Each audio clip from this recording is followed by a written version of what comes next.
Seiza, creo que la Constitución.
Parece el conurbano, segundo, tercer cinturón, empieza a vivir mucha más gente.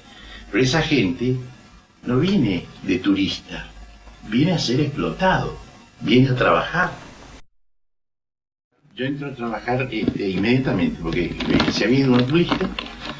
En el hospital Santa Lucía decía, no, allá está lleno de indios, que vas a ir a Varela. Y yo recién había entrado, entonces me venía bien un trabajo. En la década del 60 era una ciudad un poco apacible, era más rural. Claro, claro. Pero yo creo que todos estos procesos son de cambio. En Varela, yo digo era rural, pero también había una sociedad, no sé si llamarla feudal, pero algo tenía que ver con eso.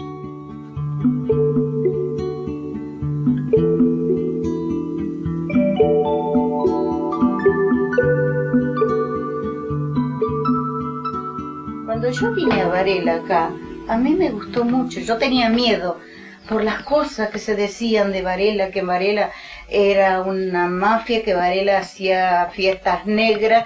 Yo pasaba por el cruce de Varela y decían el cruce de Varela y yo temblaba, porque se hablaban de esas fiestas negras, de que mataban, de la época en que mataron a la chica esta Penqueré. Pero me gustó la entrada, esa entrada que tenía Varela, esos árboles que estaban para el lado del cementerio, que se unían así, que estaban pintados de blanco, la plaza que estaba linda. Ahora también está lindo, no sé la plaza porque hace mucho que no voy a Varela, hace mucho que no voy, ya me estoy olvidando.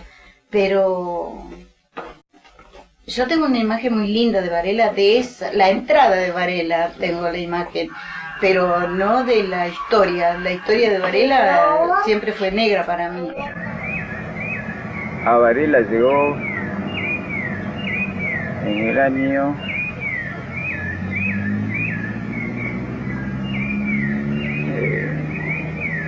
50, más o menos.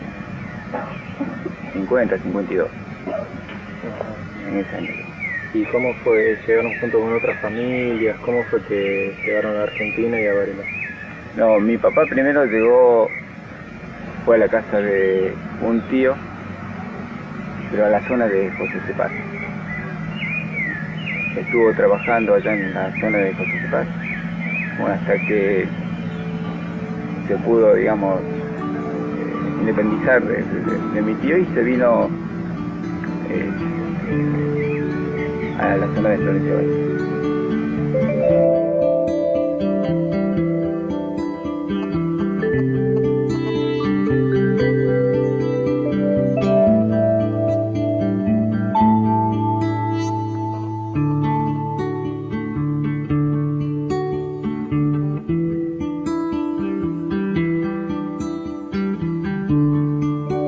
Tengan en cuenta que en el año 69,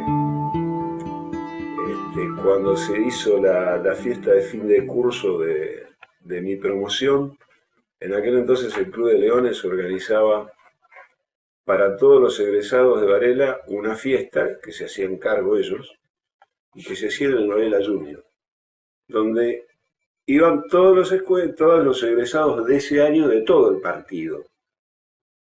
Creo que no llegábamos a 120. O sea, en 1969, el total de promociones de todo Varela eran 120 tipos. Yo siempre le digo a mis hijos, éramos unos privilegiados.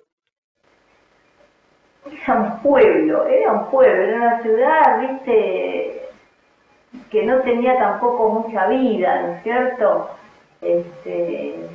Y había los pocos comercios que había,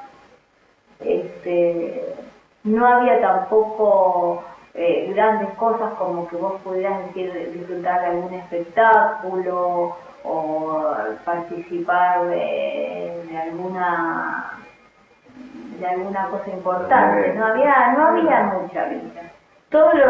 Siempre se miraba hacia afuera, ¿no es cierto? Se apuntaba a tratar de salir de Varela, no de quedar.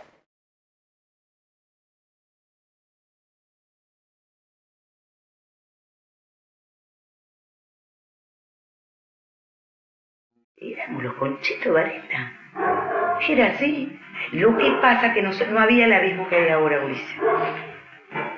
¿Me entendés? No era un poco más. Yo siempre lo comparo, ¿sabes con qué?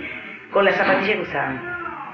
Nosotros usábamos flecha todo. El hijo Zurita, que era médico, la piba Mandirola, que era médico, y la mía, que mi viejo tenía buen laburo, y la de los pibes que eran...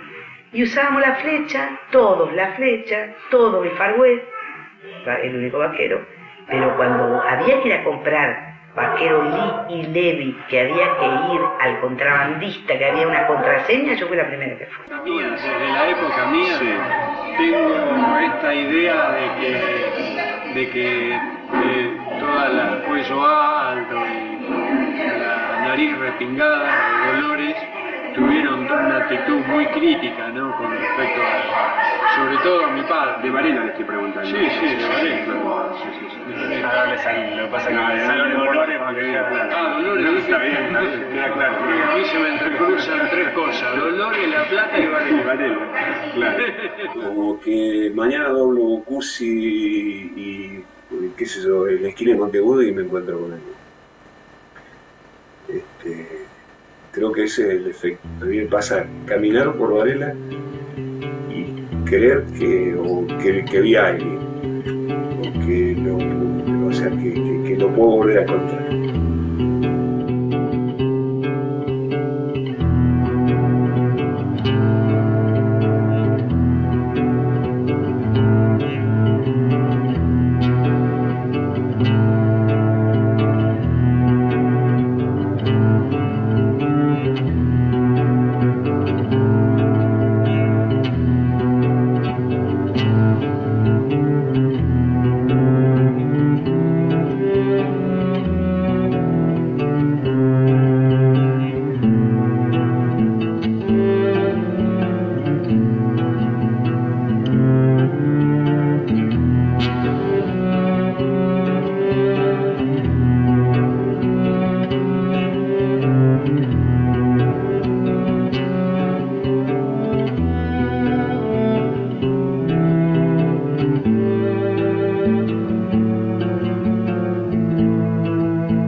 Sobre todo con respecto a los chicos. O sea, el ambiente a mí me gustaba de alguna forma. Yo trabajaba con ganas en la escuela. Los alumnos eran buenos, en todo sentido. Eran muy lieros, muy desordenados, eran capaces de hacer un montón de cosas, Pero eran personas con las cuales te podías llevar bien, es el día de hoy que me llevo bien con muchos de ellos, y podías hablar con ellos y aceptaban lo que vos les decías. El ambiente de la escuela era un ambiente muy especial, era muy distinto al de otros lados. No sé cómo identificarlo, era como que había un determinado código interno, era como pertenecer a un grupo. Los chicos creo que también lo consideraban así, y los profesores creo que también participábamos de eso. Había un pertenecer para los alumnos y también creo que había para los profesores. Los actos era un pertenecer, ir al acto, que capaz que en otros lugares no era así, quedarse un rato, jugar al fútbol luego de clase, hacer un equipo de fútbol y jugar contra los profesores, contra los preceptores, contra los alumnos. Era todo como un gran ambiente, como una gran familia. Pues el ambiente en cuanto al estudiantal, a los estudiantes, bueno, sí, era un ambiente competitivo, se incentivaba mucho la competencia con otras escuelas. Está el caso de la época de los famosos desfiles. ¿Qué pasaba en esos desfiles? Y bueno, los desfiles como se planteaban a la vez como una competencia a ver quién desfilaba mejor. Había competencias de tipo deportivo, pero los desfiles que eran obligatorios y con doble falta para las fiestas patrias, eran una especie de competencia a ver si desfilábamos mejor que el comercial, que el colegio de hermanas, sobre todo con el colegio de hermanas. El comercial, si bien participaba de los desfiles, lo hacía de una manera, creo que no con la organización y con el énfasis que ponía el Santa Lucía. No había que prácticamente la única vez que marqué el paso cuando hice la colimba fue en la escuela. Aprendí a desfilar en la escuela. No me acuerdo que agarraba, estaban formados los alumnos y a las pibas les desataba el ruedo con una tijera. Claro, bastante agresivo, viste, era con el tema ese. Inclusive, claro, inclusive el trato que tenía hacia los alumnos era bastante impulsivo él. Inclusive cosas que se vivieron en la escuela, que uno en ese momento no las veía como malas o como autoritarias, actitudes del director, por ejemplo, de ponerse delante de todos los alumnos para descoserte el ruedo de la pollera si era muy corto, y cómo te sentías vos, que yo la usaba larga, porque la usaba larga y no me la había hecho así, no me calentaba ese tema, quizás vos te sentías bien de pensar que a vos te estaban poniendo como modelo de algo. Claro. Y bueno, con esos hechos, las palabras patotera, suban la escalera, ese tipo de frases eran muy clásicas y estaban tan incorporadas en nosotros que nosotros nos reíamos de ese tipo de cosas que nos decía el director. Y había un profesor de educación física también, Ciarreta, que lo recuerdo claramente, ¿cierto? Era prácticamente un régimen militar de clase de educación.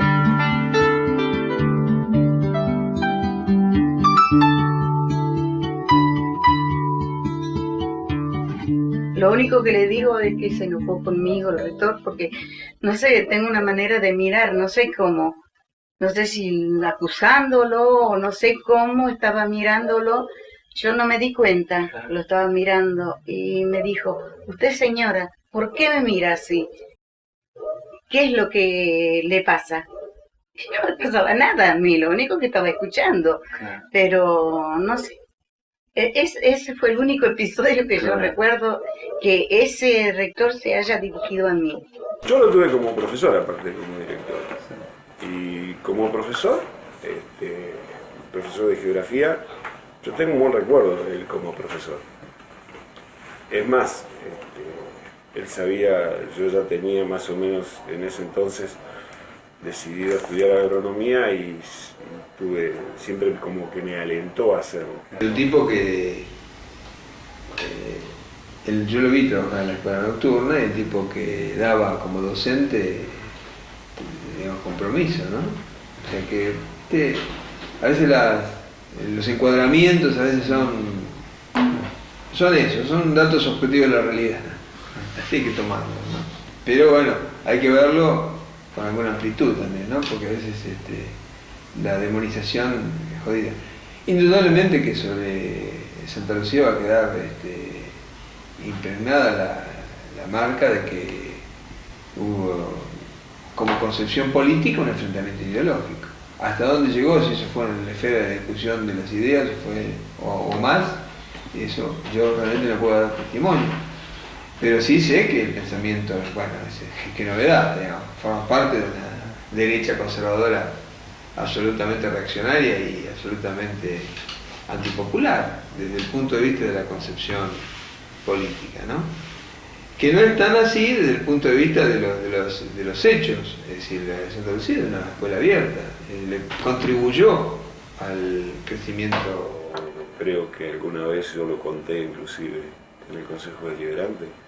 A mí me dejó olvidado encerrado en un baño, me fue a buscar 2 horas después, porque también no recuerdo el hecho en particular que había pasado. Entonces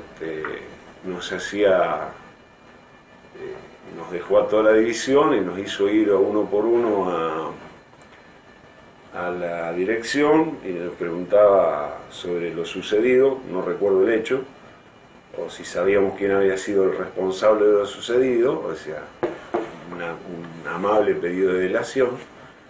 Y como no tenía respuesta, cada uno nos iba destinando a un punto distinto de la escuela, y por allá como a las 2 horas sentí que abrían la puerta y me enteré de que hacía 1 hora y pico se habían ido todos mis compañeros, así que me pidió disculpas y me llevó en el auto hasta mi casa.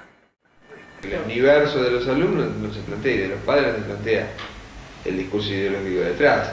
De hecho, hoy los adherentes a ti no forman parte de una cofradía que a lo largo de la historia, bueno, tu hermano lo sabrá, porque tiene indeclinables adherentes a que una personalidad espectacular, ¿no? Un líder. Bueno, construyó, materialmente construyó. Nada más.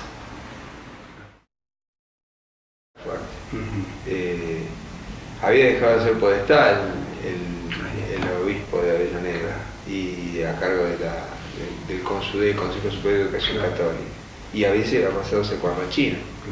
Así que en realidad la impronta ideológica del colegio se la daba la curia, con un exponente de la más estilo así, conservador, que es Antonio Cuarrachino. Así que en realidad, por supuesto que esa línea ideológica está acompañada por la conducción técnica y la dirección. Y el proceso,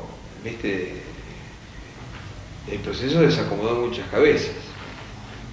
Entonces hay una imputación, una visitas reiteradas o algunas visitas del comando del jefe local y regional al colegio y reuniones con Rodríguez, de lo que se deduce de que habría ahí un señalamiento de personas. Esto queda instalado. Yo siempre pensé que la culpa de la desaparición, no digo la culpa de muchas cosas, pero la desaparición de los chicos, que Dios me perdone, ¿no? Si estoy equivocada, pero yo siempre le eché la culpa a él. Yo me acuerdo de una frase que se la contaba hoy a Rafa, un alumno me dijo a mí: ¿vos te diste cuenta, Alberto, que en la escuela en una época funcionaba un polígono de tiro? ¿Cómo puede ser que en una escuela funcione un polígono de tiro? Me dice, yo fui 5 años a la escuela y no me había dado cuenta de eso. Y yo le digo, bueno, yo también hace unos años que trabajo, 5, y tampoco me había dado cuenta. Si bien yo cuando trabajé el polígono de tiro no funcionaba, pero también le decían el polígono de tiro a esa zona. Después, por suerte, se hicieron aulas en lugar de del polígono de tiro. Pero por necesidad, no creo que haya sido un símbolo.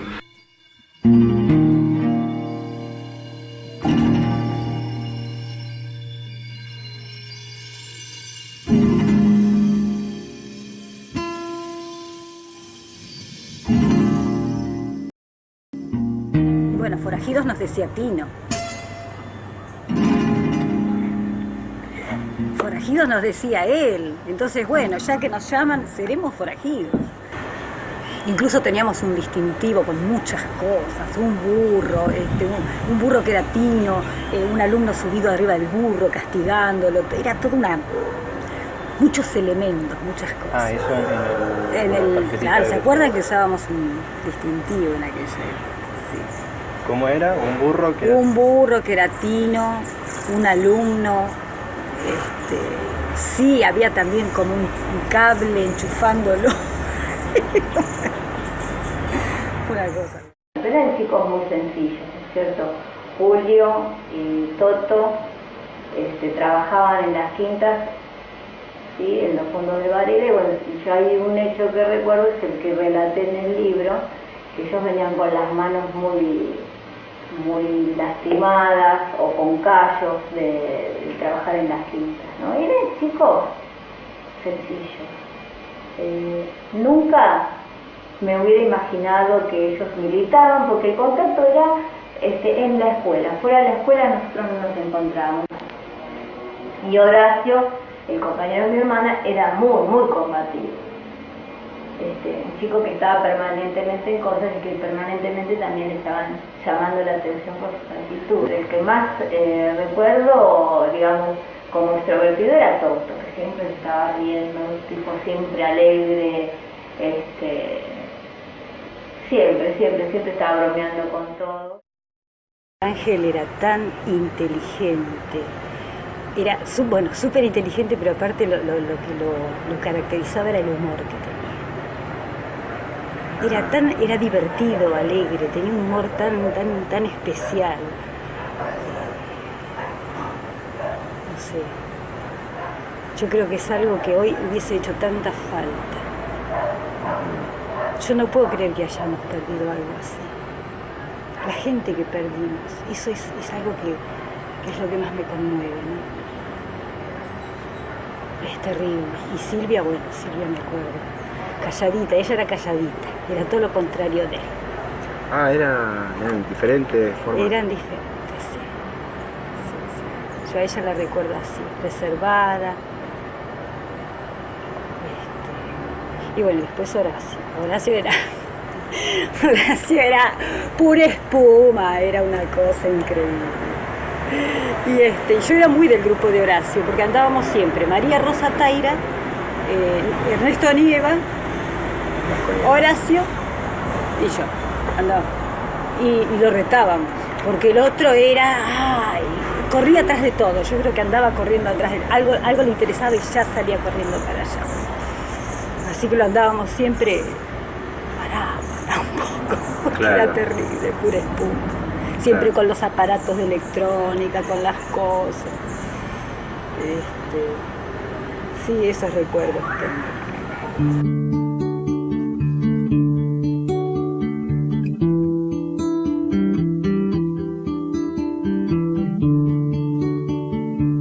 Yo lo que tengo es un detalle muy importante para contar. Que es que cuando yo vivía en Sarandí, se me apareció un día Horacio Ujiken. Que yo no sé cómo apareció, porque yo no vi más a nadie y él no tenía mi dirección. Digo, ¿cómo supiste que vivía acá? Y me dijo, lo supe. Y vino a decirme, me voy. ¿Y a dónde te vas?, le dije yo. Me dijo, no sé. Y ahí lo empecé a retar, como siempre lo retábamos a Horacio. Siempre lo mismo. Hoy le diría, sos un colgado, porque qué sé yo. Pero yo no me daba cuenta de la magnitud de lo que estaba pasando. Él se tenía que ir. ¿Qué año fue más o menos? A ver. ¿Qué sería 77? Puede ser 76, 77. No, 77 habrá sido. Sí, tenía que esconderse, refugiarse en algún lado, seguirse de... Pero ¿Cómo llega a vos? ¿A Sarandí? No lo sé. Yo le pregunté y me dijo, yo lo supe. ¿Por qué te va a ver a vos? Venía a despedirse. Me dijo, vengo a despedirme porque me voy.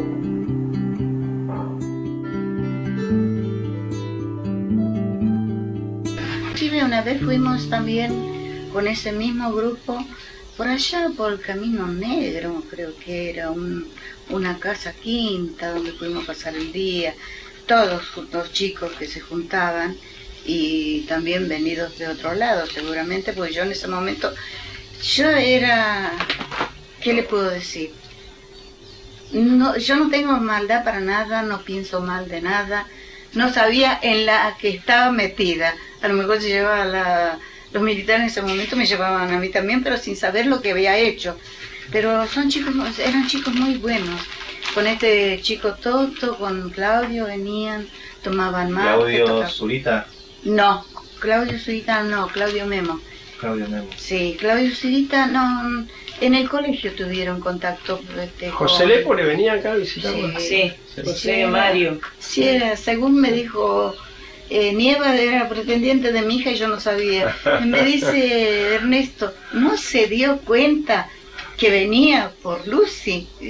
José Lepore. Sí, menos mal que no lo aceptó, porque si no serían 2 hijas desaparecidas.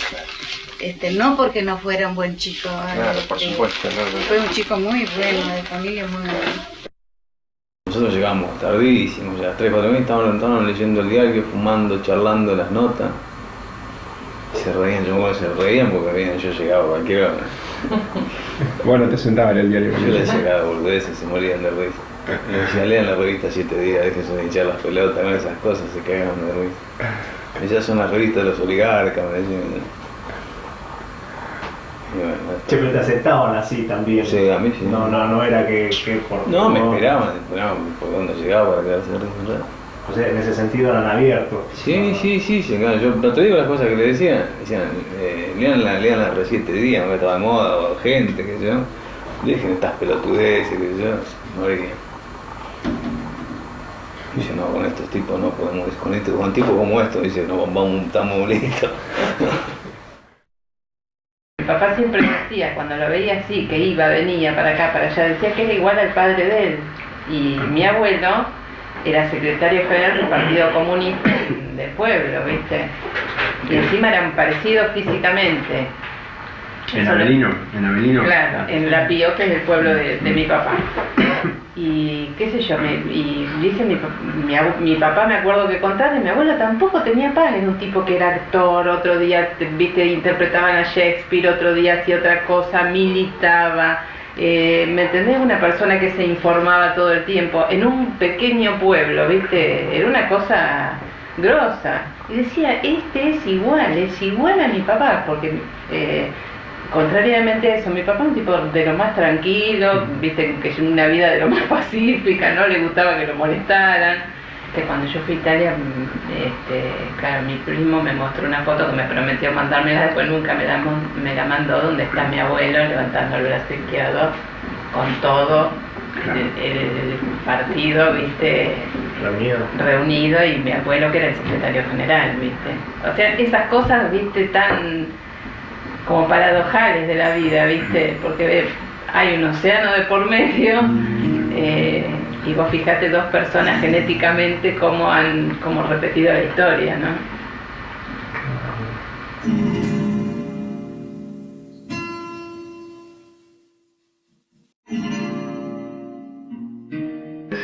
¿Qué decís? ¿Quién era el abuelo?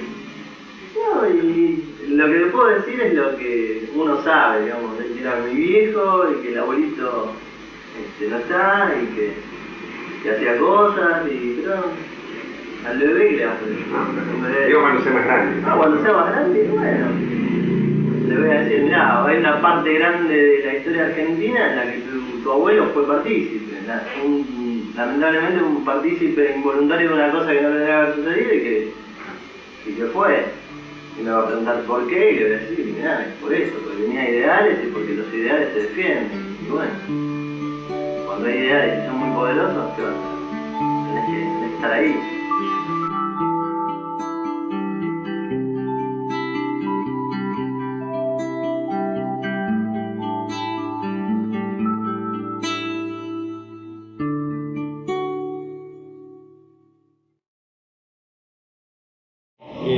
Les traje unas fotos que yo conseguí donde estamos toda la familia, porque para tipo medio emblemático porque el único sobreviviente soy yo, ¿no? Mi familia.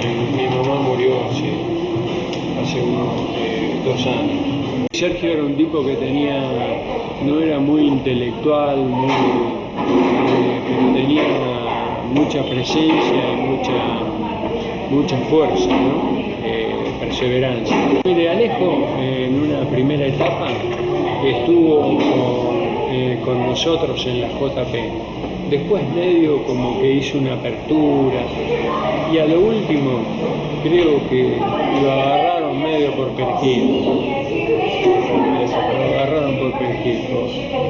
Y Alejo era muy dulce, escribía, le gustaban mucho las artes. Claudio era un tipo muy brillante intelectualmente y además muy temperamental, ¿no?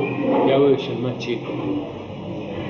Incluso hay una anécdota de Claudio, cuando mi hermana termina la escuela secundaria, va a trabajar al mercado de Florida, que es un mercado que hoy está cerrado, que está frente a las vías, frente a la parada del 324. Claro, nuestra necesidad era terminar la escuela e ir a trabajar para ayudar a la vieja. Esa era nuestra idea. Entonces mi hermana entra a trabajar ahí, la mandaron a trabajar a ordenar botellas a los depósitos. Y ahí Claudio, claro, nosotras somos chiquitas de Concepción, mi hermana todavía, cuando la vean van a ver, es más bajita que yo, entonces la obligaban a levantar esos cajones con botellas y Claudio decía, esto no puede ser para vos, y fue él, creo, a protestar a los dueños y él hacía el trabajo de él, que te pongan a hacer otra cosa, vos no podés.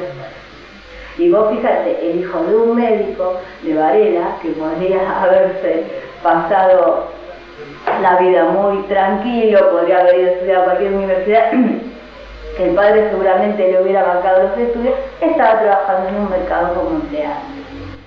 Yo entré a hacer una temporada en el supermercado que estaba en la estación y me encuentro con que trabajaba ahí Claudio. Creo que es el menor, ¿no? Muy reservado, un chico que no hablaba con nadie. Y bueno, yo era la más chica, la recién ingresada, así que todo lo que había dando vuelta feo para ir por hacer, me lo daban a mí. Por ejemplo, todo lo que era envases. Esos carros con envases pesados, iba, llevaba, traía esto, aquello. Y me enchufaban el trabajo, era así nomás. Y el pibe me veía sin una palabra, no me decía nada. Me sacaba el carro, lo llevaba y me ayudaba. Eso me lo voy a acordar siempre, siempre.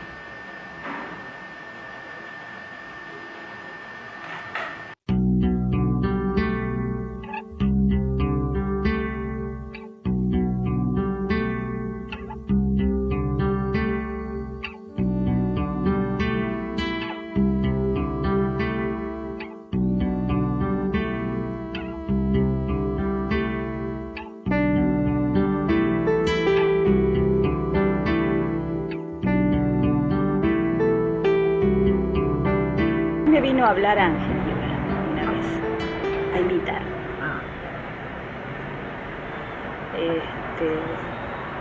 Pero yo no acepté, por ahí no, me parecía bien lo que hacían, pero yo no sé si lo hubiese hecho, no sé si hubiese tenido el coraje para hacerlo. ¿Qué creo? ¿A vos te interesaría participar en una propuesta? Además, yo le comenté a mi mamá y me dice, que sí, qué sé yo, le pareció lógico participar en política. Yo es como que no le daba importancia. Nieto chiquito. Sí, un par de veces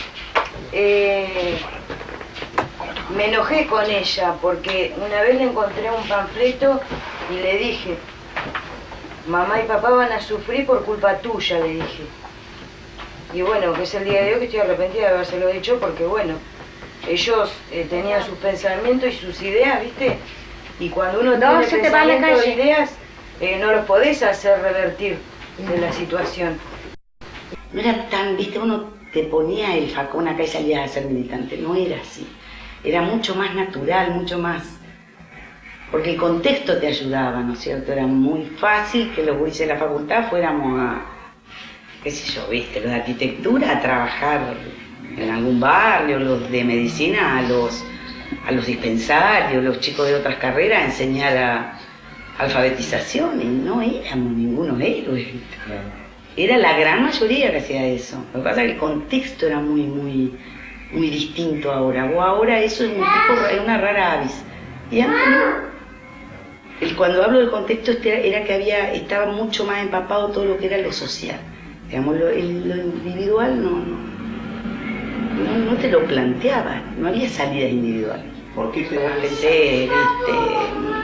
Cuba, Nicaragua, todo fervor, Allende en Chile, Tupamaro en Uruguay? Vos no sos, viste, no naciste claro. Son contextos muy efervescentes, por eso hoy te decía, ir a laburar, ser militante social era el ABC, cualquiera era militante social.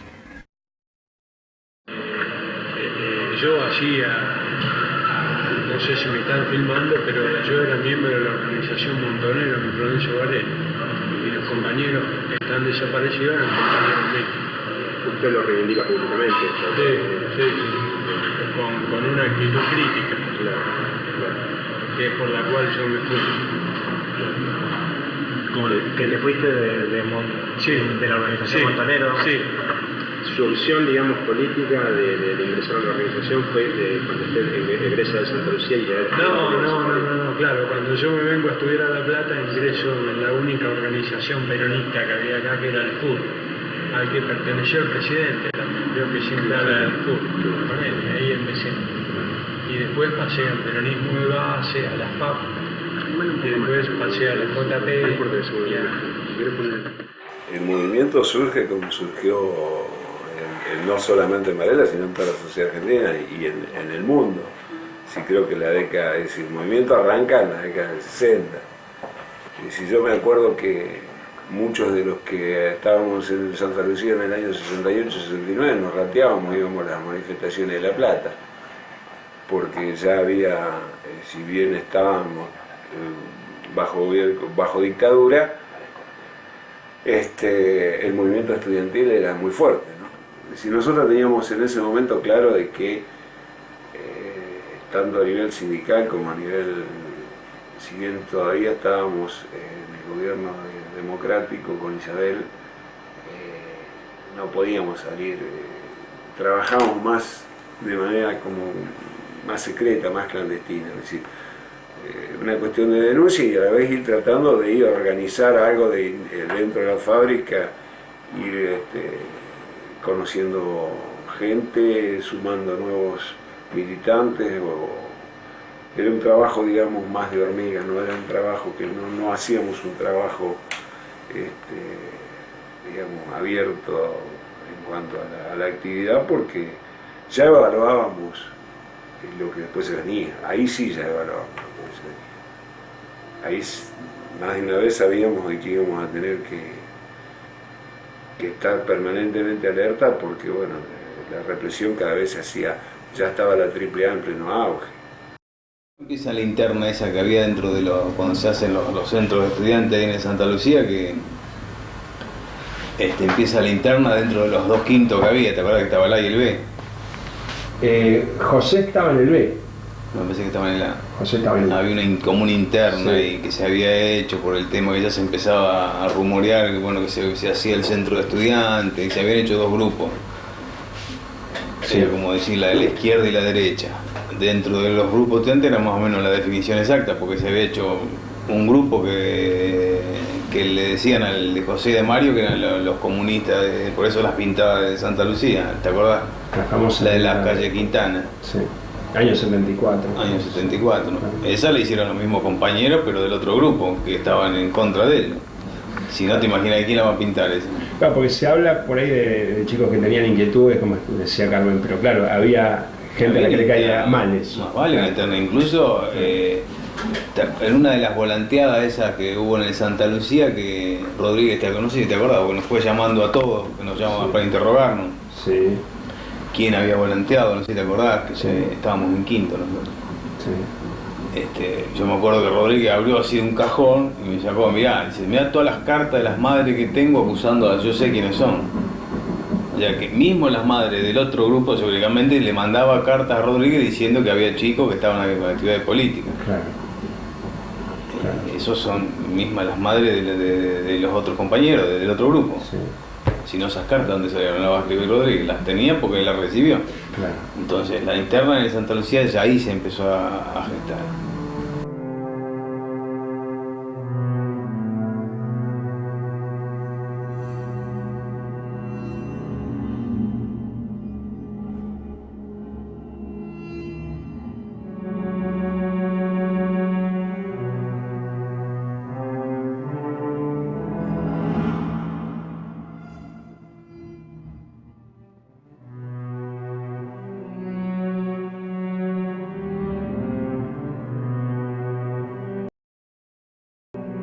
Era una parejita, todos sabíamos que estaban de novios, sí. Una hermosa pareja. ¿La relación comienza ahí en la escuela o ellos ya vienen...? Yo creo que, claro, yo por ejemplo, lo que yo veo es que había chicos que venían de, yo no sé bien de qué colegio venían ellas, pero que había chicos que se conocían de otro colegio, del primario. Había muchos que venían de Santa Lucía primario incluso. Primer año quedó segunda en orden de mérito. El tercer año, en tercero, cuarto, segundo, tercero y cuarto se quedaba en una materia o dos, pero porque ella quería, no se ponía. Porque yo le decía, ¿querés que te mande a una maestra particular? Y ella me decía, no mamá, si estoy quedando es porque no me pongo yo, no tenés por qué gastar. Ella era novia ya de Ángel. Desde la primaria no sé, pero en la secundaria empezaron. Y que después, claro, nos tuvimos que acostumbrar a vivir de recuerdo. Porque a mí lo que no me gusta decir, por ejemplo, que mi hijo está desaparecido. Mi hijo no iba a desaparecer por nada del mundo. Mi hijo fue secuestrado, no es desaparecido. Con lo que quería nosotros, con lo que quería el padre, ¿no? Era una cosa que, por ejemplo, ya él iba al colegio y el papá trabajaba de mañana. Teníamos la casa en la calle La Cera que tenía un porchecito adelante, todo, entonces se acostaba ahí y él tenía que estar siempre arriba de la panza del padre. Sentado, yo le decía, pero déjale, el padre no, déjalo. Y era grande, ya iba al colegio, a la primaria. Y era una cosa que eran, y a la noche, por ejemplo, si no venía el papá, no se iba a dormir. Y era una cosa que no podía dejarnos a nosotros.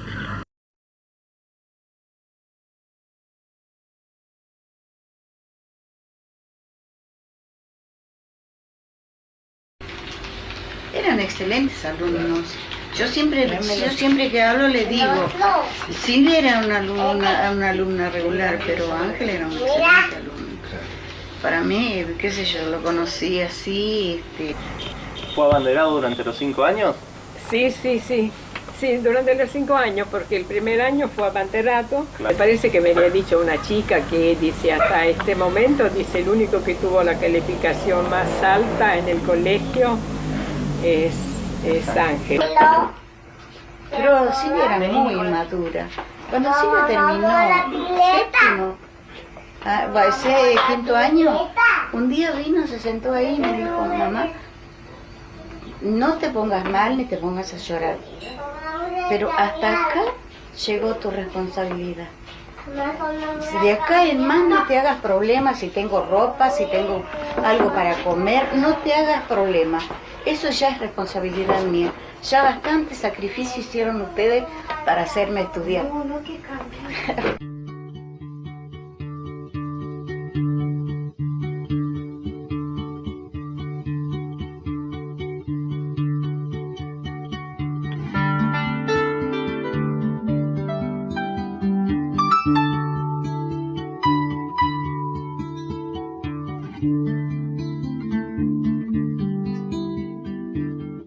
Ángel y Silvia, En el 78 se casaron, en el 77 se casaron.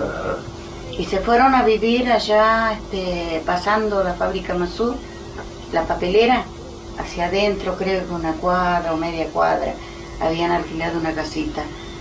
Porque ellos se casaron y fueron a vivir allá, pero después para acá vinieron poco, porque no querían comprometernos a nosotros. Entonces yo a ella la veía todos los días. Cuando iba al trabajo, cuando volvía, nos encontrábamos en la estación de Claypole. Después yo me encontré una vez con ella por Solano y me dijo, no quiero que nos encontremos porque podés llegar a desaparecer vos también, me dijo, porque a nosotros nos tienen vigilados, me dijo. Entonces queríamos mandarlo a Italia, ¿no? No hay ningún problema, digo, vayan los dos, no había ningún problema, lo mandábamos y hubiera sido mucho mejor, porque veo que muchos se encaminaron bien, que se fueron, después volvieron otra vez, no, yo de la Argentina no me voy, digo, yo quería salvar a la Argentina. Si una vez vino ella acá y me dijo, mamá, me voy a ir de casa porque tengo miedo por ustedes. Y justo estaba internado mi marido. Y le dije, no, me puse a llorar y le dije, ¿cómo me vas a dejar en este momento? Pero ella siempre me dice que cuando nosotros fuimos la última vez a verlo, que fue el último día que los vimos, en el 78, papi, se le fue el globo, tráeselo. Nos vimos en el Parque Domínico. Y ella me decía, vos sabés, mamá, dice que yo vi un tipo que se metía ahí unas alcantarillas así, unas rejillas grandes ahí en el Parque Domínico. Me dice, vos sabés que vi un tipo ahí que entraba y salía, pero no hacía nada. Dice, me da la sensación de que los están vigilando. Eso fue en una fue la última entrevista que tuvimos, fue el último día. Llevamos unas estufas. Nosotros lo vimos el 25. Pero a mí me pareció ¿En un lugar público era en la casa? En Villa Domínico, en el 25 de mayo del 78. El 25 de mayo. Claro, el 25 de mayo del 78 fue el último día, que todavía los vimos a ella y a Ángel, y ella me dijo, mañana te llamo porque Ángel quiere que hagamos un asado para reunirnos, que nunca estamos juntos con los papás de él y ustedes. El dato que figura es que ellos desaparecen al otro día, ¿no? Claro, el dato, a mí, yo estoy enterada, ahí dice el 25 lo detuvieron a Ángel, el 26 a Silvita, pero yo tenía entendido que los habían agarrado a los dos juntos el 26, así que no sé cuál es la verdad. ¿Cómo tiene ese dato usted, Martina? A mí me lo dijeron. Mario nos vino a decir. Mario me vino a decir que estaban detenidos el 26. No, una semana hacía que no venían los chicos, que no me hablaba porque me iba a llamar al día siguiente del 25 y no me llamó. Se le fue el globo de vuelta. No, está ahí. Y ¿cómo se llama? Ay, no sé. Mario les avisó que los habían... Sí, Mario vino y nos avisó de que la mamá de Ángel había recibido un llamado anónimo como que le estaban detenidos. Y yo me acuerdo, pobrecito, el papá de Ángel se puso contento porque ahora están detenidos, no importa que estén detenidos, pero sé que no les va a pasar nada. Qué equivocado que estaba, pobrecito. Con adentro, ¿no? Sí. Esta sí es la que figura. Se me cayó y se me rompió, por eso te... Muestra la cámara, por favor, Martina. ¿Esa foto del documento? Ah, es la del documento. Es de la libreta de...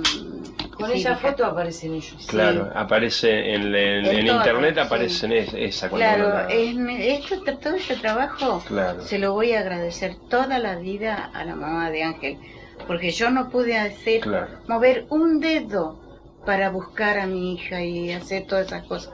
Fue ella la que hizo todo. Pues yo trabajaba y dependíamos de mi trabajo porque mi marido es enfermo y ella entonces yo no podía ir a...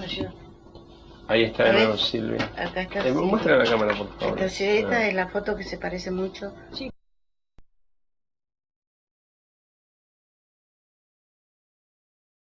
Con nieto le digo. blanco, a veces encontrábamos la caballería, bueno, por debajo de la pata de los caballos pasábamos y íbamos a la plaza, no sé cómo hacíamos, pero cuando era las 3:30 ya había 20, 30, 50 las primeras veces, pero siempre hacían, no sé, ponían centinela y nosotros empezábamos a pasar una por un lado, una por otro y nos sentábamos, después se hacía todo con el pañuelo y caminar. Para nosotros era como ir a ver a nuestros hijos y no podía. A veces mi marido se encontraba en casa cuando yo tenía que ir porque no me gustaba ir muy temprano, ¿no? Y apurate si no vas a llegar tarde, me decía mi marido. Papá, con gente así, viendo televisión, viendo el campeonato de ese año, el campeonato mundial, o a veces me sale de adentro, fumaba el cigarrillo y más lo que iba sacando. Ahí se infartó. Lo que pasó en el 90, porque él no salía, no hablaba, estaba encerrado en él. Entonces hasta que un día yo me puse a hablar y le dije, tenemos que hablar, nosotros no la podemos sacar de nosotros a ella, tenemos que hablar de ella. ¿Qué año se infarta él? En el 90. Y cuando usted le dice eso, él ¿qué reacción tiene? Cuando usted le dice, tenemos que hablar de él. Y no, nos pusimos a llorar.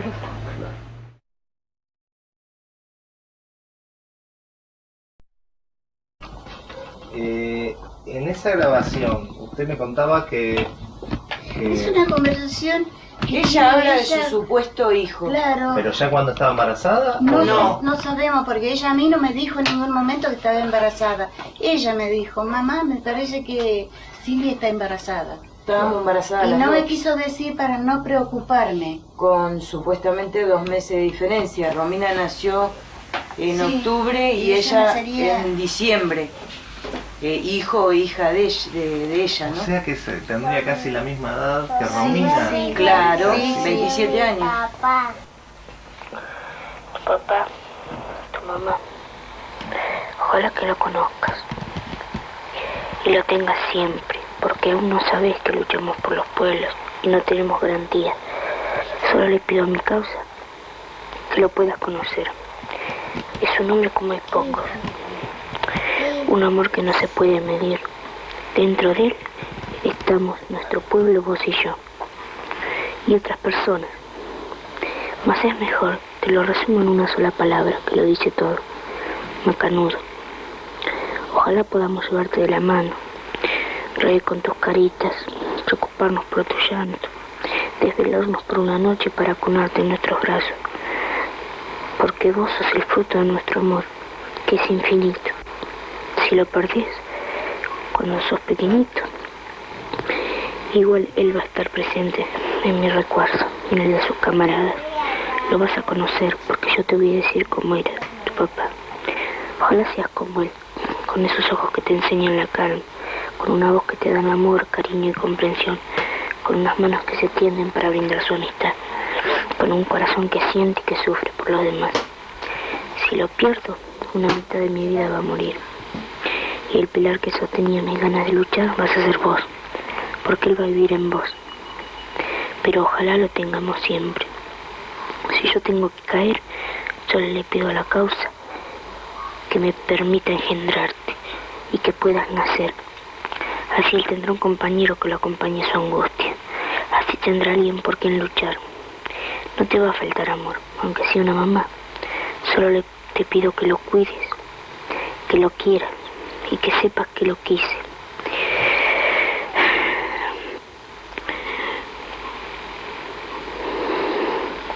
Y si te quedas solito, sin tu papá y tu mamá, nuestros amigos te cuidarán, te darán amor y te enseñarán a luchar.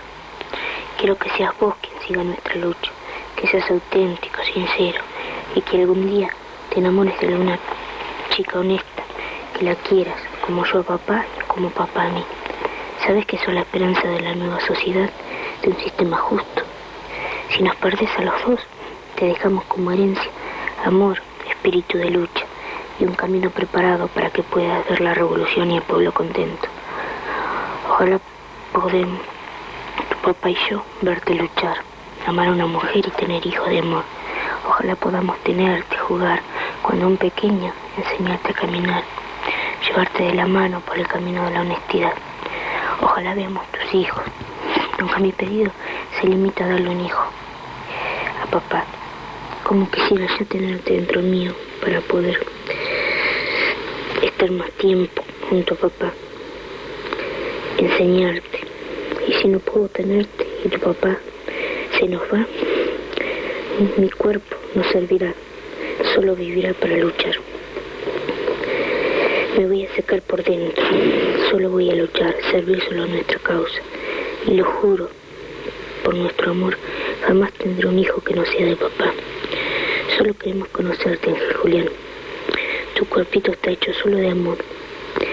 Por eso vas a ser como papá. Solo pido que nos conozcas y conocerte, solamente eso. Ángel Julián, no te quedes en el tiempo. Dos personas que se aman te esperan para enseñarte muchas cosas que harán de tu vida algo útil. Por favor, que nuestro hijo no se quede en ningún lugar, que pueda ser realidad. Te presento a tu papá, Ángel, mi compañero, mi camarada.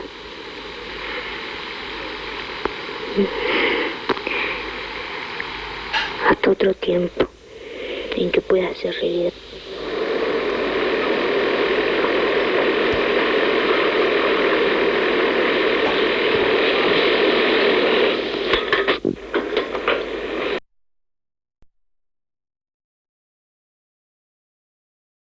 Yo lo único que me acuerdo cuando yo había ingresado era que los pisos eran blanco y negro en el lugar donde yo entré, ¿no?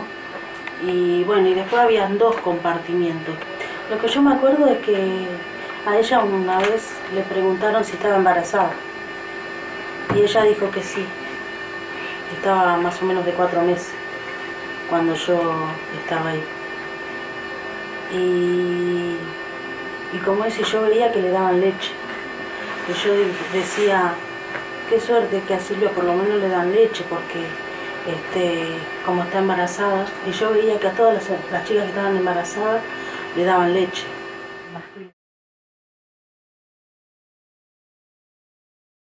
Soñé que estaba, como todas las cosas que dicen que viene del más allá, una luz azul que venía, un azul lindo. Y detrás de yo no la vi, detrás de esa luz, la voz de ella que me decía, mamá, decile a Lucy que no llore más, decile a papá que no sufra, porque nosotros estamos bien. Pero ella me dijo, nosotros 3, porque ¿por qué 3 si ellos eran 2? Claro, estaba la criatura, pero yo no sé si es la mente de uno que lo lleva a eso, o realmente fue un sueño, una cosa que me tranquilizó mucho eso. No sé, no puedo explicar por qué me tranquilizó eso. Pero desde entonces tengo esa pequeña duda. O fallecieron y la criatura con ellos, o está en algún lado.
Acá.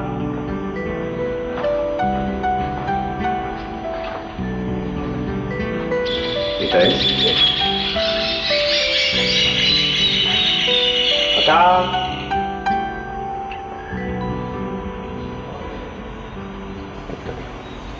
Por acá.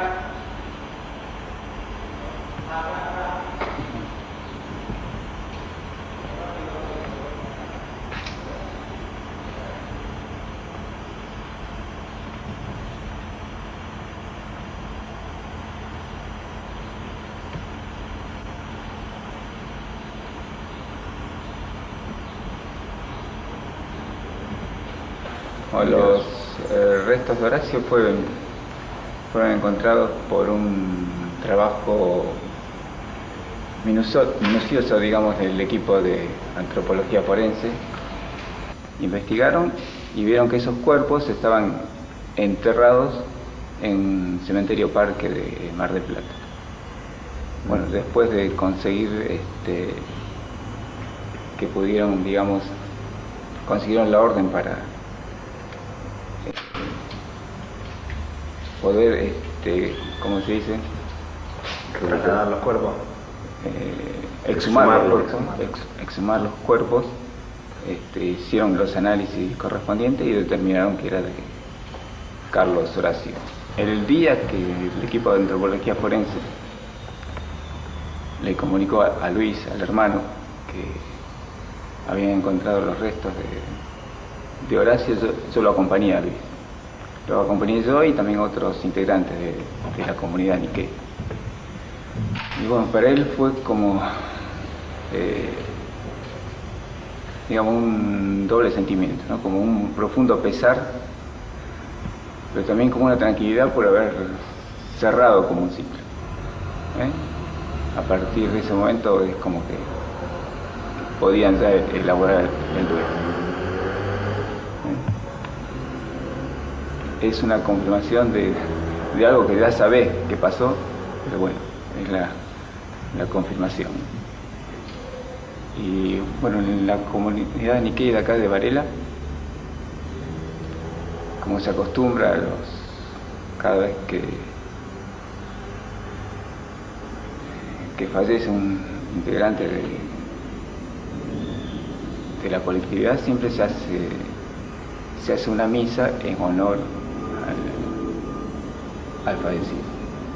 Y bueno, cuando se determinaron que eran los restos de Horacio, se hizo una misa a la que acudieron casi todos, digamos, los de la comunidad varelense, acudieron casi todos. Hugo, ¿cómo sentís vos que acompañó, ¿no?, la comunidad varelense, la sociedad varelense, en la tragedia de tu hermano y de otros compañeros desaparecidos? En realidad creo que... ¿O no? Sí, creo que no fue mucho, me parece, el apoyo que dio la comunidad en general, ni la varelense ni la Nikkei en sí. Creo que fue algo que pasó, bueno, en todos lados. Pues nos acompañamos, digamos, entre los familiares de los desaparecidos. En eso sí, fue un apoyo permanente. ¿Tenés esperanzas de encontrar a Julio?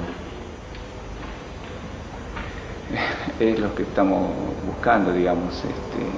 Por supuesto, hoy, en esta época, lo que quisiera sería, como en el caso de Horacio, si podemos encontrar que sean los restos, o tener... Nosotros de Julio no tenemos ninguna noticia, ningún elemento, ni nadie que lo haya visto, ningún campo de detención, ni cuándo se lo llevaron, no tenemos nada. Si pudiéramos tener algo, por lo menos, o sea, para nosotros sería una punta, ¿no? Pero no sabemos nada de Julio. Para allá. Vamos.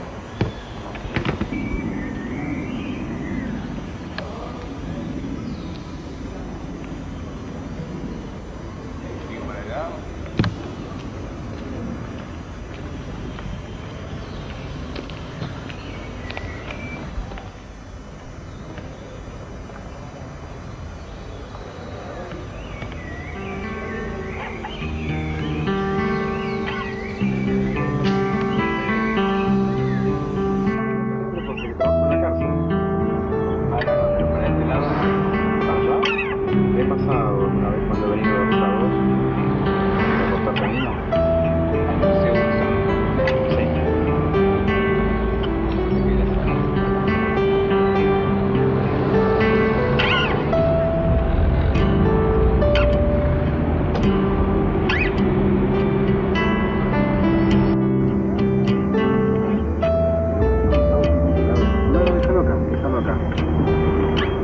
De la escuela es este. Yo venía a la quinta de él, donde me siente fui. La municipalidad, está todo bien. Digo, llamá, ¿querés llamar? Me dan autorizada. Mi hermano siempre veníamos caminando. Nosotros vivíamos más o menos acá, calculo que unas 10 cuadras. Porque acá las cuadras son distintas, tienen otra dimensión. Pero 10 cuadras más o menos de ciudad, veníamos caminando todos los días. Y en el trayecto, bueno, nos íbamos encontrando con otros compañeros. Sí, me acuerdo que se usaba el guardapolvo blanco, impecable, veníamos con los portafolios de cueros esos pesados. Sí, en realidad es como que yo, digamos, no en esa época no comprendía lo que estaban haciendo ellos. Digamos que no estaba interiorizado en lo que ellos hacían. Muchos años después comprendí lo que ellos estaban haciendo. Pero en esa época en realidad no. Estaba más con mis amigos, compartía más tiempo con mis compañeros. Me di cuenta que ellos, siendo tan jóvenes, se dieron cuenta de muchas cosas que digo, yo como no me di cuenta ahora. Pero realmente ellos tenían 17, 18 años y ya se habían dado cuenta de muchas cosas. Se habían dado cuenta de muchas cosas, peleaban, tenían, sabían lo que querían. Y uno se va dando cuenta que a través de los años, bueno, que lo que pensaban ellos, bueno, me parece que lo correcto. Y él, cuando digamos, apenas terminó el secundario, se fue a vivir a un pensionado a La Plata. Empezó a estudiar en la Escuela Superior de Periodismo, hizo un año en la Escuela de Periodismo y después abandonó la carrera. Empezó a trabajar en una fábrica, en una textil. Incluso tampoco no nos decía qué fábrica era. Y él al principio venía todos los fines de semana. Digamos que hasta el 74, 75 él venía con bastante frecuencia. Después ya fue paseando la visita hasta que en el 77, 78 ya no sabíamos cuándo iba a venir. Él se aparecía. Él se aparecía en casa y bueno. La última vez que fue a mi casa fue en noviembre de 77. Fue hasta acá.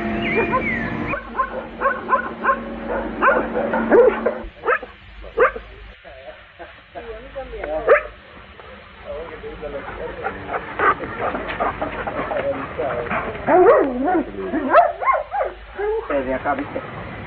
Lo que quiere ir con Hugo. ¿Acá han sacado la última foto? Lo quiere ir con Hugo. Después todo la dueña de casa. ¿Y esa foto la tenemos? Claro. ¿Y cómo era la foto? ¿Los dos paraditos acá? No, él solo estaba. Sí, digamos que este lugar recuerdo porque fue el lugar donde él se sacó una de las últimas fotos que tenemos de él. Hay una foto que él está sentado acá. Está sentado acá, frente a esta ventana. Claro, la que está acá. No, era acá en esta ventana. ¿Esa ventana o acá? Acá me parece que es. Listo, acá. Acá. Bueno, no importa. Para guardarle. No hay mano de obra. Nosotros no hay mano de obra. Pero no te preocupes por eso. Eso, sí. Y sin descanso se iba a la quinta, ¿viste? Almorzaba, descansaba 5 minutos, 10 minutos y Sí, para la quinta. ¿Y era trabajador? Trabajador. ¿Le gustaba estar siempre Sí. como estudiante? Muy regular. No, buen estudiante. Se llevó 2 materias en toda la segunda. El día que se llevó la materia habíamos comprado la televisión, ¿viste?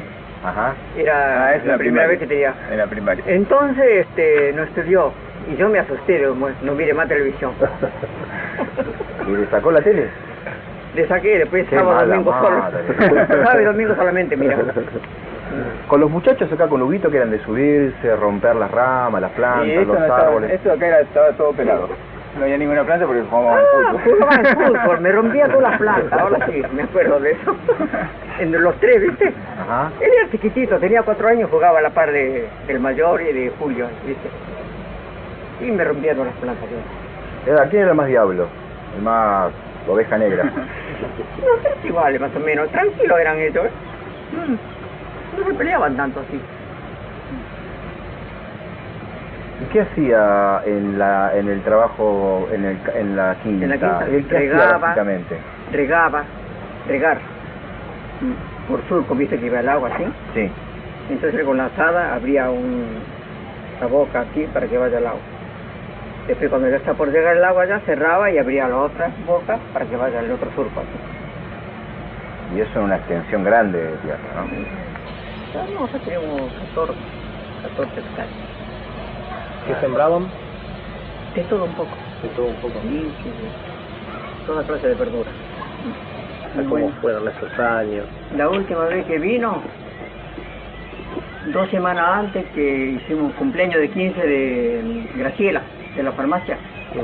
Le hicimos cumpleaños de 15 ahí en el galpón, ahí limpiamos bien el galpón. Antes estaba lindo, no era como ahora. Y bueno, 2 semanas antes él vino, me dijo que no puede venir en el cumpleaños, por eso vine hoy. Justo 2 semanas antes. ¿Esa fue la última vez? Esa fue la última vez que vino a esta casa. Sí, no fue los años. 77.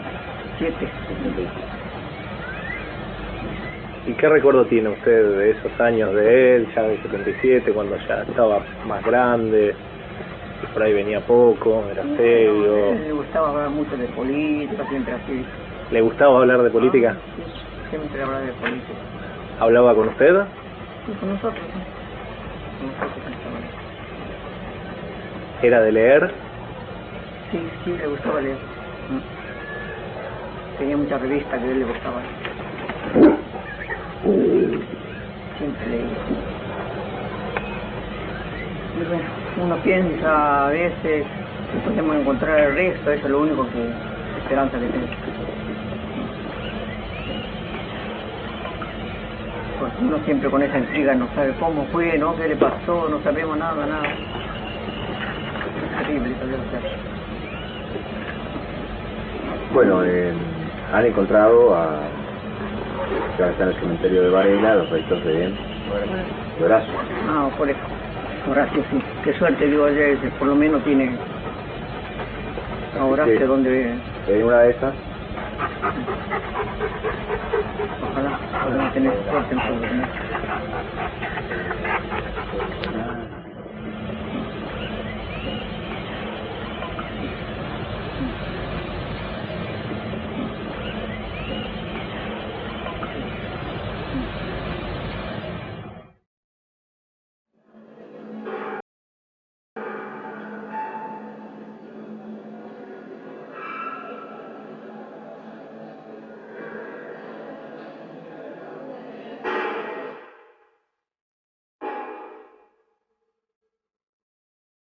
Recuerdo que llegué al colegio, estaban todos los chicos en formación,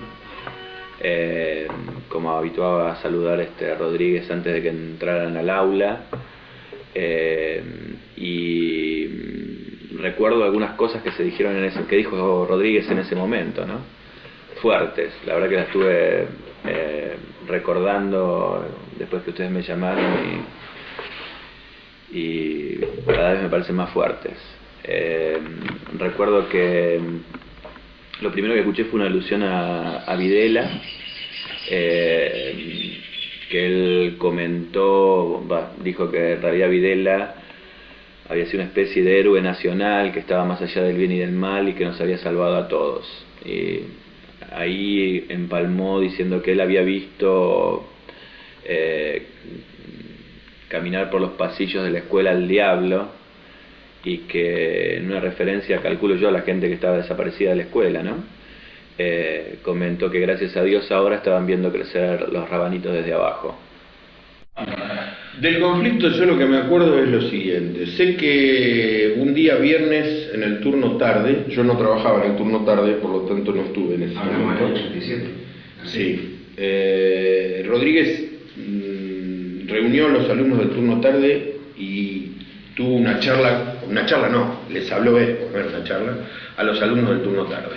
Ese fue el primer hecho que me habían contado a mí que había pasado. Yo no sabía lo que había dicho Rodríguez. ¿A dónde le hizo la charla?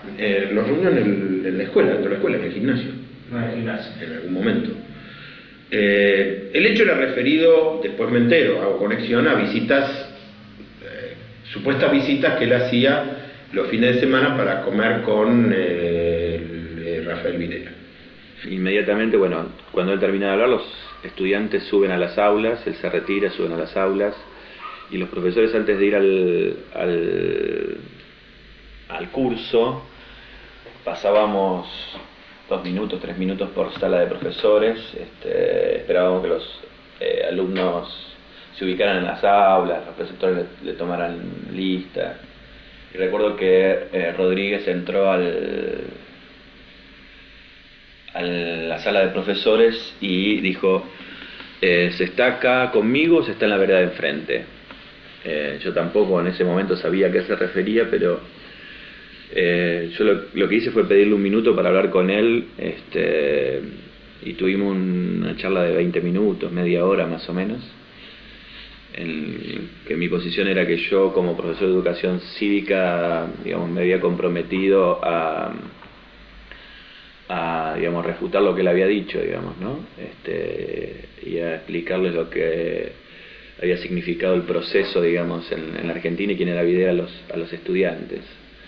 Recuerdo que tuvimos una fuerte discusión con ese tema. Él sacó un libro desde el escritorio que creo que estaba editado por el Ejército en ese momento. Bueno, con la propaganda del Ejército de la época de la dictadura, ¿no? Mostrando atentados, etcétera, etcétera. Y recuerdo que sacó como una especie de tela, digamos, que decía Montoneros del cajón, y la extendió así y me dijo: bueno, esto es lo que pegaban acá en la escuela, ¿no? Un día lunes, primera hora de la mañana, 7:30, entro yo a la escuela, me siento en sala de profesores como yo con otros profesores. La sala de profesores de ese momento era una sala que estaba usada en ese momento, que era delante del gimnasio, porque estaban construyendo atrás.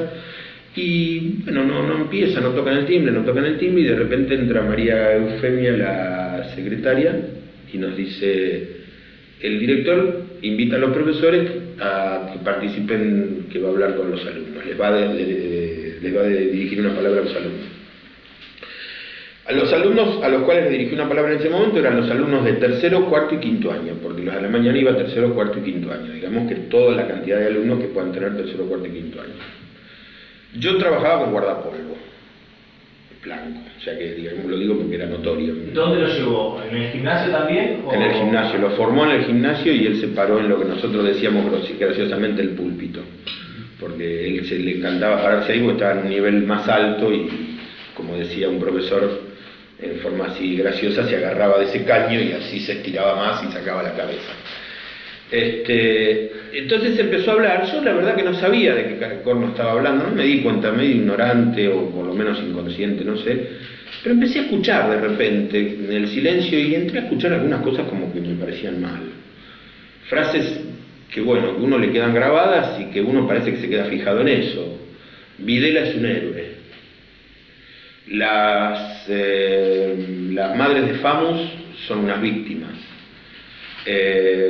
Los desaparecidos, me acuerdo bien del término porque yo presté mucha atención, los desaparecidos, no dijo los guerrilleros ni los subversivos, dijo los desaparecidos, eran todos delincuentes asesinos y que bien merecen lo que les pasó, o algo parecido. Cuando dijo eso, bueno, yo consideré que era una cosa que yo no podía estar de acuerdo con eso, avalar, no estar de acuerdo, porque de hecho, si la presencia nuestra estaba ahí, era avalar, entonces, ante los alumnos. Entonces agarré, me di vuelta y me fui. Recuerdo patente de bajada de línea desde una especie de púlpito, que en realidad era el descanso de una escalera, donde se nos hablaba acerca de las bondades, se reivindicaba directamente a Videla, se reivindicaba la dictadura, se decía que Videla nos había salvado, y esto es textual, de la sabandija de la subversión. ¿Quién decía eso? El rector del instituto, Tino Rodríguez. Entonces, nosotros ahí nos cerraba todo un poco con el tema de los chicos desaparecidos. Si él reivindicaba como un héroe y un patriota hasta a Videla, entonces digamos, ahí nos cerraba con que él obviamente habría tenido algo que ver, directa o indirectamente, con la desaparición de esos chicos. Yo ahí me entero de por qué las palabras de Rodríguez ese día, exactamente, por lo de, digamos, porque se había denunciado que él que había visitado a Videla en el penal de Magdalena, y ahí me entero, digamos, de que estaba Fava por un lado, creo que había hecho algo en el Consejo Deliberante, alguna cosa así, y sabía que había algún malestar entre algunos padres y algunos exalumnos de la escuela, y ahí fue como organizamos una movida en contra de Tino, porque lo que creíamos en ese momento era que no podía seguir estando al frente de la escuela, ¿no? Como rector, después de lo que había dicho. En la casa de mi viejo estaba, y viene Julio después del horario de clase, él estaba como docente, y me dice, no sabes lo que pasó. Yo no me acuerdo bien las palabras, pero tenía que ver con que bueno, se había manifestado el rector del colegio, no sé si a favor de Videla, a favor del proceso. Había reivindicado la dictadura. Sí, bueno. Y entonces yo lo escuchaba a Julio, y a mí no me sorprendía. Lo que me parecía grave y todo, pero no le daba, capaz por la edad, por las circunstancias, no le daba tampoco una trascendencia más allá de lo que, como una sorpresa, digamos. Claro. Y de pronto él fue el que me dijo, loco, hay que hacer algo. Y en el 87, fue Semana Santa, 87 hacía, claro, acababa de conocerse la nueva modalidad de levantamientos con Aldo Rico, lo de Semana Santa, y por otro lado, de acuerdo a la historia argentina de las últimas décadas, eran los años en los que cíclicamente tenía que volver un golpe. Es decir, en el 55, en el 66, en el 76, o sea, estábamos en época en donde el golpe andaba por ahí. Digamos, esto lo quiero poner como para resaltar un poco la importancia que tenía en esa época el salir a decir todas estas cosas, que hoy suena muy ingenuo, casi ni hay que explicarlo, pero en ese momento la posibilidad de golpe de Estado estaba ahí. Sí, me acuerdo de las pintadas en el colegio y de todo lo que pasó, de las denuncias que tenía Tino, que había colaborado con los militares, de eso me acuerdo. Entonces a mí como que se me producía un ¿qué hago? Por un lado quería ser igual a todos y estar ajeno a eso, y por otro lado decía, ¿cómo puedo apoyar a este tema? El tema de los padres que quieren enviar a sus hijos a un lugar, aunque ediliciamente es lindo, es el que cubre todo, digamos, lo que, qué sé yo, supuestamente un instituto debe tener para instruir a sus hijos. Y después está el otro tema de los alumnos y los exalumnos que asocian los buenos momentos vividos como alumnos, que los deben tener todos los chicos que fueron a todos los colegios secundarios, que ¿viste? Asocias todos esos buenos momentos con la institución, con el colegio, y a su vez con quien dirigía. ¿Entendés? Que lo hacía todo muy familiar, supuestamente que éramos todos integrantes de una comunidad, y que todos éramos homogéneos. Perdona, yo no veía nada homogéneo, vos no sé, pero yo no estoy hablando por mí, estoy hablando de la visión que tendrían. Cecilia nos conocemos en eso, digamos. Homogéneo. Pero a lo que voy. O de advenedizos. Cuando vuelvo a la escuela, llego, me llama Rodríguez y me dice que estoy suspendido por 60 días por haber participado de esa reunión de exalumnos. De palabra, te suspende. Sí, me suspende de palabra. Y recuerdo que volví a la escuela me acompañó, ahora no me acuerdo, Olga López puede ser. Sí, sí. Creo que era ella, de Suteba al colegio. Entonces cuando me presento para tomar las horas, Tino niega haberme suspendido. Que yo la verdad me sorprendí también porque no lo creía capaz de, digamos, de confrontar directamente, pero no de mentir, digamos, ¿no?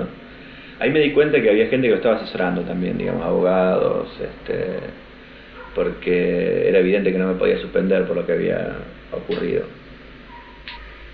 Recuerdo que después, cuando empezó también todo el estado público, empecé a recibir amenazas, creo que vos también, no sé si vos también, amenazas fuertes. Yo nunca atendí una amenaza, pero sí mis viejos. Te vamos a matar, le decían. Zurdos de mierda. Sí, sí. Zurdos de mierda. Que la pare porque lo vamos a matar. Desde la casa de Ganga, por Radio Universidad, que salí yo, que termino y automáticamente me dice zurdos de mierda, digan la verdad, me sale una voz, un tercero en discordia. Y después fuimos a Radio Universidad. En la línea te La línea tenían chupada.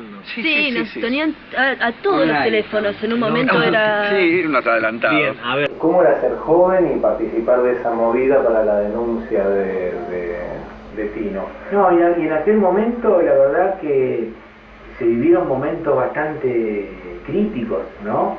Y yo la verdad que nunca sentí, digamos, esa sensación. La verdad que un militante no está bien que diga miedo, a nadie le gusta decir, pero bueno, se sufrió miedo, temor, porque lo que había era amenaza, eran intimidaciones y aparte el clima político que había por los levantamientos militares. Eso en aquel momento se vivió como algo que podía llegar a revivir un golpe, no, pero estamos tan lejos. A ver, los militares en la dictadura, a los reclamos que hacían, por ejemplo, Francia sobre derechos humanos, en la Argentina, la dictadura puso, atacan al país. Campaña anti-argentina. Campaña anti-argentina. Cuando pasó lo de Grassi, los que defendían a Grassi planteaban, no, pero están atacando la obra de Grassi. Y cuando pasó esto, ellos atacan al colegio. No, no estamos atacando el colegio. Estamos atacando centralmente la figura del rector, que es una reivindicación. Así se manifiesta. Entonces, sí, que ellos, cuando se ataca, cuando supuestamente se disiente con el rector o se dice en contra de, se está atacando a esa parte de la historia personal de cada uno. Y no pueden disociar, no pueden discernir lo que pueden ser buenos momentos por pasarte con tus compañeros en un secundario, ¿entendés lo que te digo? Que eso no es ningún ataque cuando uno dice algo en contra del rector, contra los exalumnos, contra los alumnos, ¿no? A nadie de todos los que hicimos algún tipo de denuncia, tuvimos algún tipo de participación en ese hecho, en ningún momento se nos ocurrió atacar la escuela, ni mucho menos. Y yo soy exalumno del Santa Lucía y estoy orgulloso de venir al Santa Lucía. Y al colegio lo llevo en el alma, al que no lo llevo en el alma es al director del Santa Lucía. Y sobre todo después de haber escuchado lo que escuché, de haber tenido conocimiento de las cosas que dijo y hizo. En Florencio Varela no solamente desaparecieron estudiantes y mucha gente que participó de la estructura represiva vivió en Florencio Varela. Incluso algunos hoy todavía siguen viviendo en Florencio Varela. Incluso en la municipalidad de Florencio Varela muchos ex represores terminaron de una u otra manera siendo o funcionarios o empleados. Gente que trabajó con Aníbal Gordon, gente que trabajó en la AAA, en algún momento tuvo un domicilio legal en Florencio Varela. O sea que Tino Rodríguez fue una persona despreciable, pero no es la única. Claro. Que te diga que eras una subversiva, sí, era algo como si fuese normal. Claro, pero y si a vos te parecía normal, es otro cantar. Bueno, ir a ver a crecer los rabanitos de abajo, capaz que no te decía, pero eso de subversiva sí, no, y te planteaba cómo ibas a terminar. Claudio Cataño le dijo, una vuelta nos echan, nos sacan del aula y le dice, su madre va a terminar como esas locas del pañuelo blanco que dan vueltas a la plaza. Esto que pasó en la Escuela Santa Lucía, no pasó solo en la Escuela Santa Lucía. Todo el sistema educativo, para decirlo en términos de ellos, estaba infiltrado. Hay casos de celadores que eran policías, pero que tenían grado policial, trabajaban para la policía y tenían como segundo cargo un puesto en alguna escuela o en alguna facultad. Es decir, no estamos hablando de Tino Rodríguez, estamos hablando del sistema represivo de la dictadura militar que incluyó personajes de esta categoría, pero el sistema se aplicó en todos lados y a todo nivel educativo. El año 85 soy electo concejal y estando en el Consejo Deliberante aparece muy fuerte una denuncia de dichos del director del Santa Lucía respecto a la reivindicación de la dictadura, de la figura de Videla, o sea, de Videla, de la Junta en su conjunto. Y bueno, entonces ahí hay todo un debate en el Consejo, en la Cámara de Diputados de la provincia, en los medios, y entonces se hace una sesión donde se repudia el hecho, donde se repudia los dichos de Rodríguez frente a los alumnos y donde terminan repudiando o acompañándonos en el repudio, porque prácticamente, o sea, digamos que la resolución de repudio es impulsada por el bloque nuestro, por el bloque radical, y ahí nos acompañan en repudiar ese hecho y en repudiar la figura de este señor. Los concejales, después de haber votado en contra, ¿no? Era como esa cosa de decir, bueno, pero era como algo como que no habían hecho, como que no habían tomado ninguna responsabilidad en lo que habían hecho, que lo habían hecho, pero que no lo habían hecho. Era una cosa medio así. Que le pedían perdón, sí. o nos subestimaban a nosotros como diciendo, miren lo que nos hicieron hacer, poner a esta persona como persona no grata. Era una locura, y era así, sí. el discurso que ellos tiraban, ¿no? Yo creo que se hizo porque de última había presión. Al estar nosotros ahí, no pudieron dar otra cara. ¿Qué iban a decir? Los concejales iban a decir que lo que el tipo había dicho, estaba bien. Era una locura, era ir en contra de su propio curro, mirá. Pasar por la puerta del colegio, no por la puerta, por enfrente, porque no volví a pasar más por la puerta, y escuchaba una manifestación de pibes, terminaba el año, y el grito de guerra de los pibes, pero era una muchedumbre gritando, y Tino no se va, y Tino no se va, y era, te juro, choqueante. Es decir, por otro lado, creo que en el resto, el tipo, hasta que terminó su vida útil en el colegio, nunca más tuvo un exabrupto así. Tuvo que, en el caso de él, primero en caliente decirle usted está suspendido, y después cuando se dio cuenta de las cosas, tuvo que recular. Para nosotros y para la mentalidad de Varela y del tipo, que el tipo tenga que recular, no por el hecho de recular, pero sí frenarse. No volver a Videla es un héroe. No tanta impunidad, al menos no tanta impunidad. De todas maneras, creo que hoy, recordando un poco lo que fue nuestra participación como exalumnos en toda esta historia, visto de la distancia, lo que queda es esa imagen de alegría que teníamos por participar y de compromiso y de militancia para manifestarnos. Yo creo que, bueno, a pesar de los peligros, de las amenazas, o todo eso que por ahí, nosotros estábamos contentos de hacer lo que hacíamos y lo vivíamos de una manera, creo que ese es el espíritu con el que nosotros participamos. Este conflicto sirvió para una cosa en la escuela, para que se perdiera un poco ese miedo o temor a discutirle a Rodríguez determinadas cosas. Sirvió para eso, porque al año siguiente se hizo la Marcha Blanca, la huelga más larga docente, y fue increíble que paráramos en el Instituto Santa Lucía. Yo me fui de la escuela, ¿por qué? Y lo digo porque tiene que ver con eso. A fin de año, al año siguiente, la escuela tuvo récord de inscriptos después del conflicto. Entonces dije, ¿yo qué hago acá en esta escuela?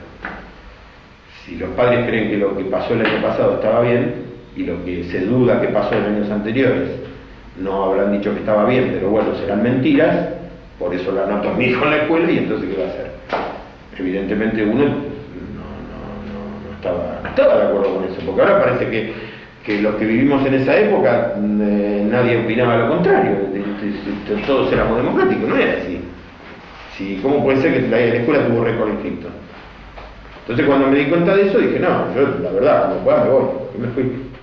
¿El monólogo qué dijo más o menos él? Y lo que dijo fue, bueno, que él lo había hecho a título personal. ¿Qué había hecho a título personal? O sea, irlo a visitar a Videla, llevarle un ramo de rosas por una cuestión humanitaria. Yo no... Siempre me quedó una pregunta en el tintero. Siempre quise saber si había llevado algún ramo de rosa por alguno de los exalumnos desaparecidos.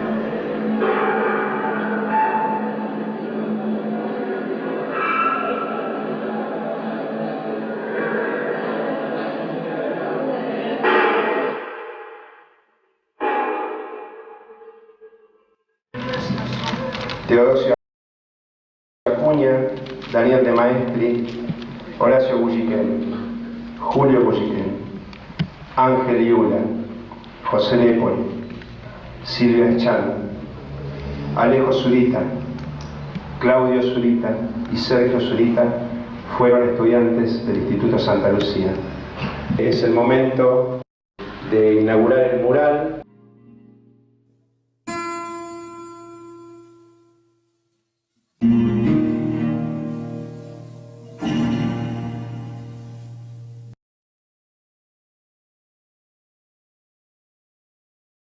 Cuando yo leo el libro de Pablo Carreras, Los que no están, y abro el libro por primera vez, que lo compré en Polimodal 9, abro el libro y veo la foto de Toto Acuña, yo nunca me había enterado que Toto era un desaparecido. De Julio sí sabía, porque era de la cámara el primo del... no sé si eran primos, creo que no eran familiares, Julio y Horacio. Pero quizás mi hermana tuvo más noticias de su grupo de compañeros, de Silvia Yan, Yula, Lepore, todos chicos desaparecidos en Santa Lucía, ¿no? Cuando yo me divorcié, volví a Varela a vivir con mamá. Y estando ahí la fui a visitar a María Rosa, que justo me enteré que había tenido un bebé. Y ella me contó. Al que no vimos más es a Horacio, me dijo. Y parece que Ángel tampoco y Silvia tampoco. ¿Cuándo fue? Eso fue en el 81.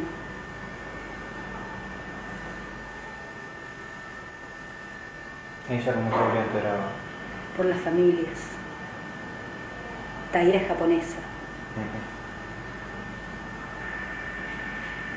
De Julio yo sabía, porque ya te digo, como la promoción de mi hermana tenía más desaparecido, el caso de Julio era un caso más mencionado.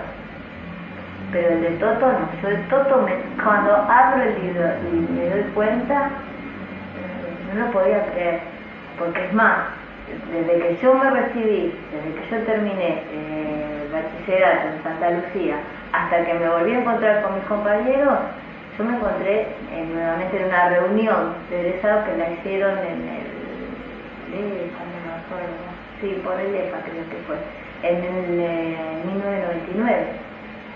Ese es el año que yo me reencuentro con la mayoría de mis compañeros, por ahí alguno en forma casual, verlo en la calle, pero nunca de estar para reunirnos. Y en esa reunión no se habló de todo. ¿Alguien sabía? Y yo calculo que sí. ¿Cómo que no? ¿Llegaste a ver la película de No. Super 8 filmada de No. ustedes en el colegio? No la vi. No la vi. María Rosa Taira tiene un CD que es para mí, que me compró. Y nunca lo fui a buscar. A mí es un tema que me cuesta, me duele. Me duele, es una cosa que me duele. Yo te digo, yo no estuve muy ligada. No estuve muy ligada. Por ahí, Lo que yo digo sé pocas cosas, pero yo veo que los demás saben, o no hablan, no sé, o saben menos que yo, no sé cómo es la cosa. Pero yo no puedo creer, ¿viste? Claro, cuando se reúnen todos son grupos, no se habla, pero, ¡ay, te acordás aquel día que hicimos tal, qué sé yo, no sé, sí. Vas a ir a ver la película. Y tengo que ir a ver la película. Listo, ¿no? Iba a ir ese día. El día que hicieron una reunión en la casa de Ernesto, yo iba a ir a ver la película. ¿Cuándo fue esto? ¿Qué fecha? Y eso fue cuando encontraron la película, cuando la presentaron, que fue gente de ahí, y bueno, que fue una reunión inolvidable. ¿Eso fue el año pasado? No, es un poco más. 4 años ahora. ¿Cómo fue la presentación de Claro. la película? Reunieron a la gente de la promoción para ver la película. ¿Ustedes la vieron? Estoy yo. Yo estoy. ¿Qué parte estás? No sé. Yo no la vi. Pero me dijeron que estoy. Sí, no, igual no te conocíamos, así que... Está lo del... Claro. La película es una película de estudiantina, están ellos, se tiran encima una de otra, están las colas de la chica, por ahí hay alguna, las piernas seguramente, y uno nunca sabe. Hay una parte tuya, una cancha de vóley, la que da Quintana, es una filmación muy linda, es muy emotiva esa filmación. Está Tanito, que aparece con los puntos que está guardando, con el nombre que está Julio, que está su madre.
Quizás este mural sirva un poco para eso, ¿no? Un poco para el reencuentro de las promociones que pasaron. Y también como un mensaje para las promociones que vienen, como un mensaje de una sociedad más justa, más tolerante. Sin que ser tolerante significa que dejemos de lado la memoria y que dejemos de lado la búsqueda permanente de la verdad y de la justicia.